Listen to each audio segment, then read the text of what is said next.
सभी शिक्षक साथियों को मेरा नमस्कार। साथियों, मेरे YouTube चैनल में आप सभी का एक बार फिर से स्वागत है।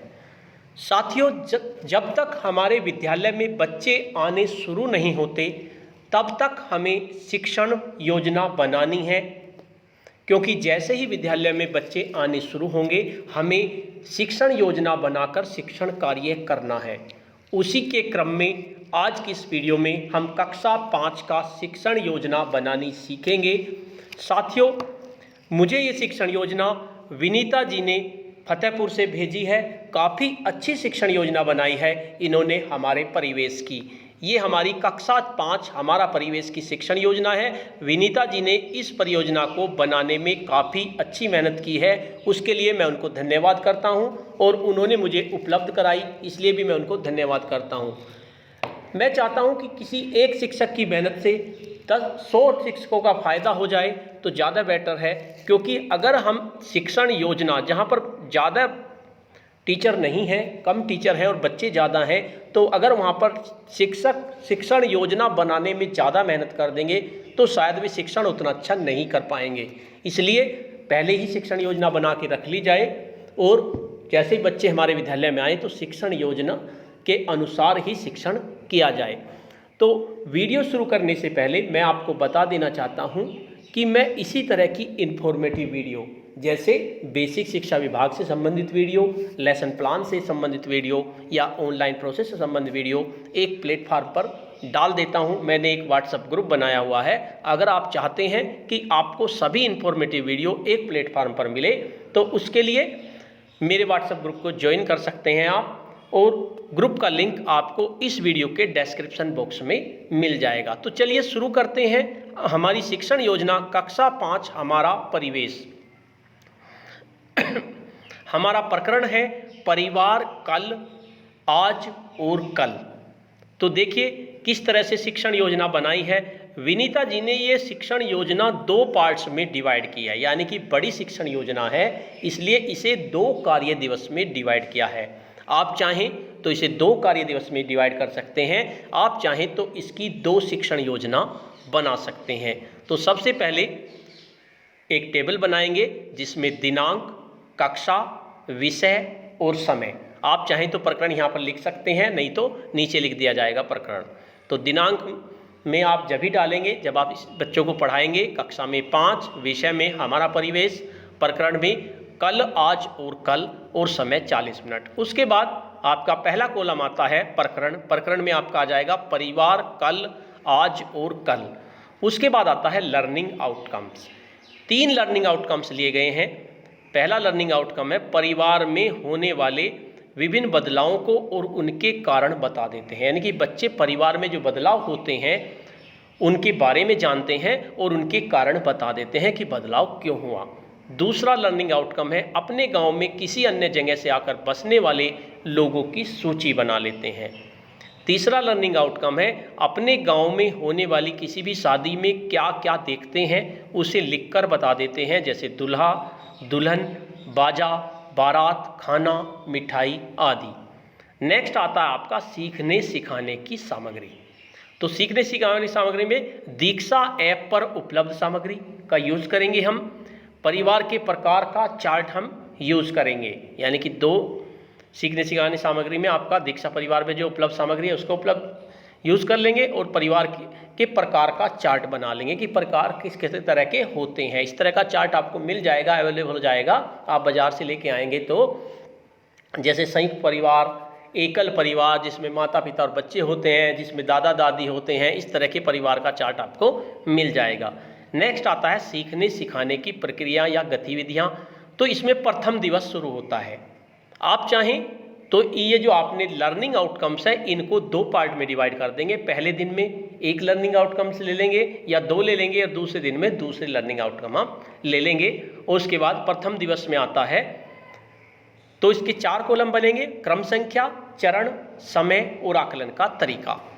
तो प्रथम दिवस में शुरू करते हैं पहले शिक्षण के आरंभ में। शिक्षक छात्रों को गोलाकृति आकृति में बिठा लेते हैं। इसमें आपका 5 मिनट लगेगा, और आकलन का तरीका होगा अवलोकन। गोलाकृति आकृति में बिठाकर कुछ प्रश्न पूछते हैं। पहले सबसे पहला प्रश्न करा जाता है, आपके परिवार में कौन कौन है? तो बच्चे इसका जवाब देंगे, अपने माता पिता, मेरा भाई, मेरी बहन। दिखाए गए चार्ट में कितने प्रकार के परिवार हैं? आप फिर उसके बाद आप चार्ट दिखाएंगे उनको, उसमें दिखाएंगे कि कितने तरह के परिवार होते हैं, आपका परिवार किस तरह का है, और उस चार्ट के आधार पर आप बताओ आपका परिवार किस तरह का है। आपके मम्मी पापा हैं, दादा दादी हैं, तो आपका कौन सा परिवार है? तो इस तरह के प्रश्न आप उससे पूछेंगे। अब आता है शिक्षण के दौरान। शिक्षण के दौरान क्या होगा? ये 3 पार्ट में डिवाइड है आपका, शिक्षण से पूर्व, शिक्षण के दौरान और शिक्षण के अंत में। शिक्षक छात्रों को पाठ को समूह में पढ़ने को कहता है, यानी पाठ को पढ़ने को कहेंगे और बीच बीच में उनकी समस्याओं का समाधान करते हैं। यानी पाठ को पढ़ते रहेंगे और बीच बीच में समस्या का समाधान करते रहेंगे, और अंत में उन्हें परिवार का स्वरूप क्यों बदल जाता है संक्षेप में बताते हैं। उसके बाद संक्षेप में शिक्षक बताता है कि परिवार का स्वरूप बदलने के कई कारण हो सकते हैं। मान लीजिए नए बच्चे का जन्म हो गया घर में, तो परिवार का स्वरूप बदल जाता है। अगर किसी परिवार के सदस्य का विवाह हो जाता है तो परिवार का स्वरूप बदल जाता है। पढ़ाई के लिए कोई बच्चा बाहर चला जाता है तो स्वरूप बदल जाता है। घर से दूर नौकरी करने के कारण चला जाता है तो स्वरूप बदल जाता है। अगर तबादला हो जाए किसी का, घर के सदस्य का, तो स्वरूप बदल जाता है। रोजी रोटी और काम की तलाश में, ये कारण होते हैं परिवार का स्वरूप बदलने की। तो इसमें आपकी 15 मिनट लगेंगी और आकलन का तरीका होगा अवलोकन एवं सहभागिता। उसके बाद शिक्षण के बाद में तीसरा पॉइंट आपका होगा, शिक्षक छात्रों से निम्नलिखित बिंदुओं का कारण पूछते हैं। नंबर 1, इसमें भी आपकी 10 मिनट लगेंगी। आकलन का तरीका होगा अवलोकन व सहभागिता। टुईया के परिवार में बदलाव का कारण क्या है? जब आपने पाठ पढ़ लिया तो टुईया के परिवार में बदलाव का कारण बच्चे बता देंगे। शरद के परिवार में बदलाव का कारण जब बच्चे पढ़ लेंगे तो एकदम बताएंगे कि भाई क्या कारण हुआ। उसके बाद उज्मा के परिवार में बदलाव का कारण। नेक्स्ट आता है गतिविधि। अब शिक्षक एक गतिविधि कराएंगे, इसमें आपकी 10 मिनट लगेंगी।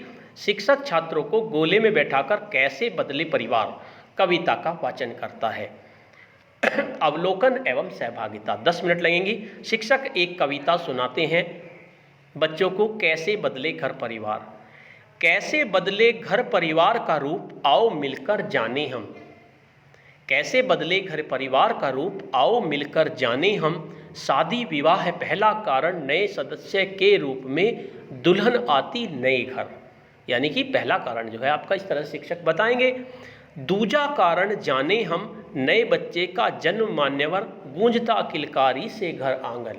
यानी दूसरा कारण शिक्षक बताता है, पढ़ाई के लिए बाहर जाने पर परिवार में एक सदस्य होता कम, बदलते घर परिवार का ट्रांसफर भी है मुख्य कारण। कभी कभी रोजी रोटी काम की खोज में भी जाना पड़ता घर से दूर। कैसे बदला घर परिवार यह जाना हमने मिलकर। तो इस तरह से इसमें परिवार के स्वरूप के बारे में बता देते हैं। तो ये हमारा प्रथम दिवस हुआ। प्रथम दिवस में हमने इतना काम बच्चों को कराया। अब बात आती है, अगर आपका शिक्षण प्लान बड़ा है तो आपका एक दिन में ख़त्म नहीं होगा, तो दूसरे दिन शुरू होता है द्वितीय दिवस में शिक्षण के आरंभ में। सबसे पहले तो बच्चे यही जानने की कोशिश करेंगे कि कल हमने जो सीखा था उसके बारे में प्रश्न करेंगे। इसमें आपकी 5 मिनट लगेंगी और आकलन का तरीका होगा अवलोकन एवं सहभागिता। तो सबसे पहले शिक्षण के आरंभ में शिक्षक छात्रों से कुछ प्रश्न पूछता है। एकल परिवार में, कल हमने सब परिवारों के बारे में बता दिया था, तो सबसे पहला प्रश्न ये होगा, एकल परिवार में कौन कौन होता है। बच्चे एकदम से बता देंगे कि एकल परिवार में कौन कौन होता है। उसके बाद दूसरा प्रश्न किया जाएगा, संयुक्त परिवार में कौन कौन होता है। इसका भी जवाब बच्चे दे देंगे। परिवार बदलने के मुख्य कारण, बच्चों ने कविता सुनी है, याद भी की है, तो परिवार बदलने के मुख्य कारण बच्चे बता देंगे। उसके बाद आता है शिक्षण के दौरान। दूसरा दिन हमारा चल रहा है। शिक्षक ने पाठ में दिए गए QR कोड को दीक्षा ऐप की सहायता से अपने मोबाइल फ़ोन से स्कैन किया। अपने मोबाइल फ़ोन से QR कोड को स्कैन किया तथा बच्चों को पाठ का वीडियो क्लिप दिखाया। पाठ का वीडियो क्लिप बच्चों को दिखाया। बच्चों ने बहुत रुचिपूर्वक एवं शांति के साथ देखा और सुना और समझा। उसमें परिवार के बारे में टोटल दिया हुआ है, आप अपने QR कोड से बच्चों को दिखा सकते हैं। इसमें 15 मिनट लगी। अवलोकन एवं सहभागिता जो आपका इसमें आ जाएगा 4th कॉलम में। नेक्स्ट आता है आकलन के प्रकार में शिक्षण के बाद। अब शिक्षक छात्रों से निम्नलिखित प्रश्न पूछते हैं। 5 मिनट इसमें लगेंगी और इसमें भी आकलन का तरीका होगा अवलोकन एवं सहभागिता। गोपाल के परिवार में क्या क्या काम होता था, पहला प्रश्न। दूसरा, गोपाल को गांव छोड़ना क्यों अच्छा नहीं लगा। तीसरा प्रश्न, खेती करने के बाद मनुष्य के जीवन में क्या बदलाव आया। उसके बाद फिर एक कविता है।